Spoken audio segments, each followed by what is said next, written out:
ಎಲ್ಲರಿಗೂ ನಮಸ್ಕಾರ.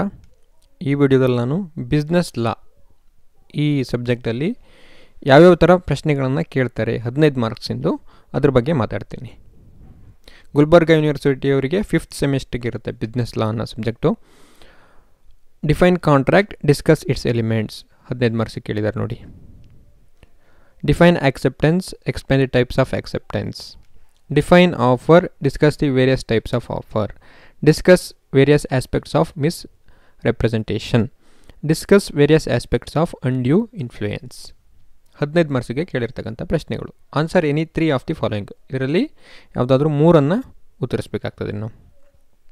Define contract, discuss its elements. ಇದು as per Indian Contract Act 1872 ಪ್ರಕಾರನೇ ನಾವು ಬರೀಬೇಕಿದ್ನ.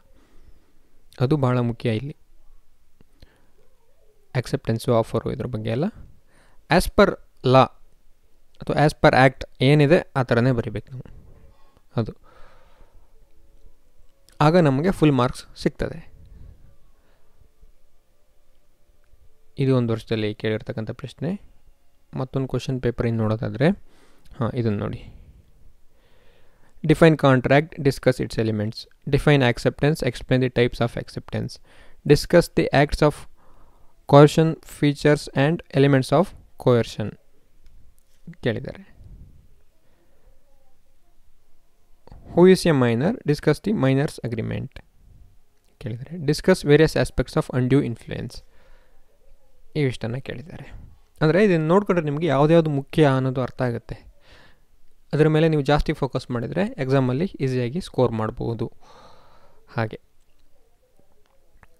ಇಲ್ಲಿ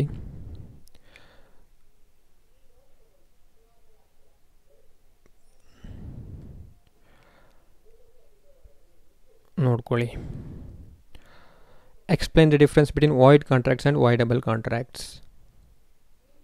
ಇದು 5 ಮಾರ್ಕ್ಸಿಗೆ ಕೇಳಿರೋದು. ಇದನ್ನು 15 ಮಾರ್ಕ್ಸಿನ ಕೆಳಗಡೆ ಇದೆ. All agreements are not contracts but all contracts are agreement. ಇದು ಇಂಡಿಯನ್ ಕಾಂಟ್ರಾಕ್ಟ್ ಆ್ಯಕ್ಟಲ್ಲಿ ಇದೆ ಈ ಸ್ಟೇಟ್ಮೆಂಟ್. ಇದನ್ನು ಡಿಸ್ಕಸ್ ಮಾಡಿ ಅಂತ ಹೇಳ್ತಾ ಇದ್ದಾರೆ. ಅಂದರೆ ಅದನ್ನು ಎಕ್ಸ್ಪ್ಲೇನ್ ಮಾಡಬೇಕು. 15 ಮಾರ್ಕ್ಸಿಗೆ ಕೇಳಿದ್ದಾರೆ. What is an offer, state kinds of offer and explain rules relating to revocation of offer. ಇದನ್ನು 15 ಮಾರ್ಕ್ಸಿಗೆ ಕೇಳಿದ್ದಾರೆ. Discuss the various aspects of misrepresentation with an example. With examples ಅಂತ ಆಗಬೇಕು.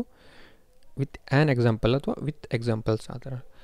Define undue influence, state effects of undue influence and explain differences between coercion and undue influences ಕೇಳಿದರೆ. ಇದರಲ್ಲಿ ಯಾವುದಾದ್ರು 3 ನೀವು ಉತ್ತರಿಸಬೇಕಾಗ್ತದೆ.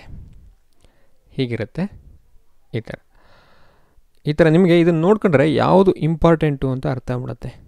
ಅಂದರೆ ಇಂಡಿಯನ್ ಕಾಂಟ್ರಾಕ್ಟ್ ಆ್ಯಕ್ಟ್ 1872 ಇದೆಯಲ್ಲ, ಇದು ಬಹಳ ಮುಖ್ಯ. ಅದರಲ್ಲಿ what is contract, what are it's elements, what is an offer, what is an acceptance, ಇದನ್ನೆಲ್ಲ ನೋಡ್ಕೋಬೇಕು ನೀವು. ಸೊ ಅದರದ್ದೆಲ್ಲ ಆ್ಯಕ್ಟಲ್ಲಿ ಏನೇನು ಕೊಟ್ಟಿದ್ದಾರೆ ಅದನ್ನು ನೋಡ್ಕೊಂಡಾಗ ನಿಮಗೆ ಈಸಿಯಾಗಿ ಅರ್ಥ ಆಗ್ತಾ ಹೋಗುತ್ತೆ. ನಾನು ಇದ್ರ ಬಗ್ಗೆ ವಿಡಿಯೋ ಮಾಡೋದಕ್ಕೆ ಟ್ರೈ ಮಾಡ್ತೀನಿ. ಉತ್ತರವನ್ನು ಯಾವ ಥರ ಬರೀಬೇಕು ಅಥವಾ ಕಾಂಟ್ರಾಕ್ಟ್ ಏನೇನು ಇಂಡಿಯನ್ ಕಾಂಟ್ರಾಕ್ಟ್ ಆ್ಯಕ್ಟ್ 1872 ಅಲ್ಲಿ ಯಾವ ಥರ ಇದೆ, ಯಾವುದಾದ್ರೂ ಡೆಫಿನಿಷನ್ ಏನೇನಿದೆ, ಇಂಪಾರ್ಟೆಂಟ್ ಡೆಫಿನಿಷನ್ಸ್ ಯಾವುದು, ಅದನ್ನು ಎಲ್ಲ ಟ್ರೈ ಮಾಡ್ತೇನೆ. ಧನ್ಯವಾದಗಳು.